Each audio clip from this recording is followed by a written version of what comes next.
একদিন ডাক্তার আনাস, ও আনাস, লাব্বাইকা ইয়া রাসূলুল্লাহ। আনাস রে, ও আনাস, তুই আমার কাছে এই মুহূর্তে একটা দোয়া করছ। আল্লাহ আমারে বলছে এখন যা চাইবে আমি যা বলবো তাই নাকি কবুল করবে।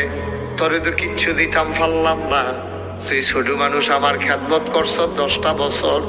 আজ যা তুই সারে, আজ যা চাইতে দেরি, তোর দোয়া কবুল হইতে দেরি হইতো না। আনাসে চিন্তা করে গীতা চাইতাম। আনাসে ধুম ধরে বইয়া রইছে, বইয়া কান্দে, গাল বাইয়া বাইয়া পানি ভরে। নবীজি ডাক দেখো আনাস রে, ও আনাস কি চা তুই চাইবি চাই আলা, আজকে চাইতে দেরি কবুল হইতে দেরি নাই। আনাস এবার কান্দে, নবী কয় তাড়াতাড়ি চাও।